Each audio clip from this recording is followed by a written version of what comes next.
What's up, guys? I'm back with another video here today, and today I want to talk to you guys about how to become a great off-ball mover and just an off-ball great player. So first of all, have the mindset to always move. And what I mean by this is when you're on the court, always be thinking, okay, I'm going to get myself open so that my team has a better chance to score. And this, if every one of your teammates does it, it's going to be a lot easier for your entire team to get open. And this is also what's going to cause good ball movement, which is what your team needs to win the game. If you look at the NBA, right, there's always going to be some plays that they have good ball movement, and usually they turn out well because they have good ball movement, which leads to open buckets.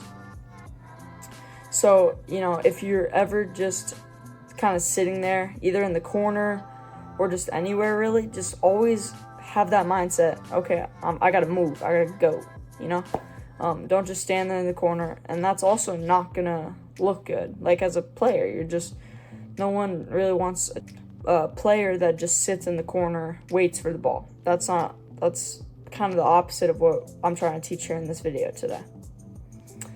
Next, always be cutting to move your defender. So pretty much the whole reason to just cut and just move without the ball is to make your defender more tired and just overall just mess them up. So a really big tip that I have used effectively over the years is to just cut to move your defender. And what I like to do is, instead of just slowly jogging to the basket, really fake up. So for example, right, if your ball handler is right here, you're way in the corner over here, and you have a couple of players over here. If you're this guy down here, right, then what you want to do is tell this guy to either come set a screen for you so you can go up, and you could come up a little bit, and then once you get your defender to kind of bite on that, you're going to go backdoor to the basket. And that's going to give you good opportunities to score open layups, because the whole reason of cutting is to get open, right? And if you have a good point guard, he's going to be, or she is going to be looking up the court, making sure that there aren't any openings in the defense. And if you can create an opening in the defense, that's really going to help you as a player and your team to win. My next thing is, don't just sit there, and help your team by giving off-ball screens and on-ball screens. The more common use is on-ball screens, because when everyone's always thinking about the ball and all that. But I think sometimes can be even more effective is off-ball screens. So what I mean by this is, if you go and screen one of the players who don't have the ball, that's what off-ball means. So let's say you're in the corner and you see the other guy in the corner, but he's just kind of getting face guarded and he can't really do anything. If you go and screen that player, and then he comes up or he cuts, like we did just talked about before with the guy coming to screen you, that's what you're going to do for the other player. Because not only is this really high basketball IQ, but it's also just going to help your team win, which is, your main priority. So I think if you combine off-ball screens, on-ball screens, cutting, and just moving around, those 4 things can really elevate your game off ball. Because if you think about it, 80% of the time, most on average, obviously, because 5 players on the court, you're not gonna have the ball in your hand. So you're gonna need to be able to figure out effectively how to be a good basketball player without looking at the ball at all times, and being able to be an effective player off the ball.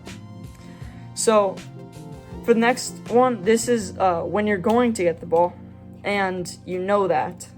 So to go to the ball, what I like to do, we'll go back to my clipboard here.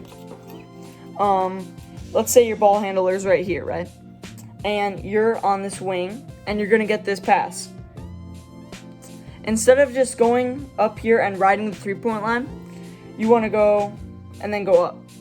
So if you saw what I did there, you're going to instead of just riding the 3-point line as it is right here, you're instead gonna cut down. So they think that you're gonna want to cut to the basket, right? Because that's what you've been doing all game. But no, you're gonna come back up, and then once that defender bites, he's gonna come up here, be undisciplined, jump at you because he thinks you're a good shooter. So he's gonna go up and, jump. So that's when you catch, shot fake, rip, and get that layup. Or drive into the lane and get fouled by a bigger defender. And if you literally just do that, combine both cutting, setting screens, and just moving around, and also when you're cutting to the ball, mostly in plays, I know a lot for motion. If your team calls it, that's what my team called it back, like where you have that 5-out offense, right? Because I think that's pretty normal for a school nowadays. But what you're gonna want to do is, instead of just riding the 3-point line like I just showed you, you're gonna go down, then you're gonna go up, catch it, then do your rest of your play. And if you're open, shoot the ball. Like that's literally the biggest way to get points. If you're getting points, it's because you're getting open.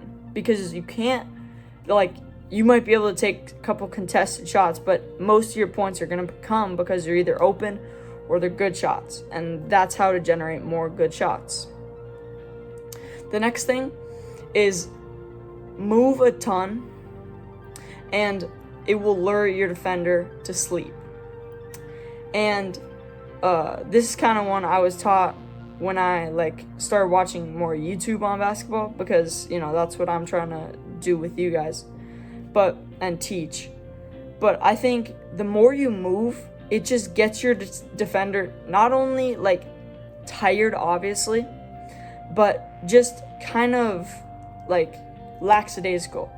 And what I mean by this is they're not always going to be ready for the next time you do it.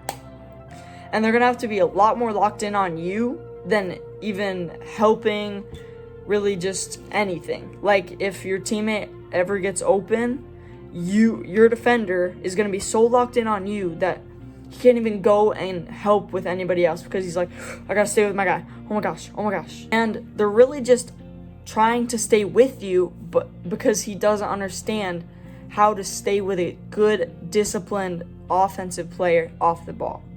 And if you're good at that, that's what's going to help you make the team. And that's just little things like that, He's a great off-ball player because you can only have the ball in your hands for so long, right? So you need to be able to take time to work on not having the ball. And that's going to help you just be a better basketball player overall. My last thing is be conditioned so that when you're in these games, you can actually stay in the game while being a good off-ball player. And this also means that you can go and set screens and you can do all this and just run. I know that sounds kind of boring, but you're also going to win more. So do you want to be bored and winning, or not disciplined and tired and losing? That's where we're at. So just be conditioned, I have I have half a month until my season, until my tryouts are. So I'll let you guys know how that goes. But I'm going to try to be very conditioned when that time comes, because that's what's going to help me make the team, If your coach sees that you're conditioned, he sees that you can be on the floor for a long time and still be an effective player, that's what's going to help you make the team. So yeah, if you liked the video, subscribe, and see y'all in the next one. Peace.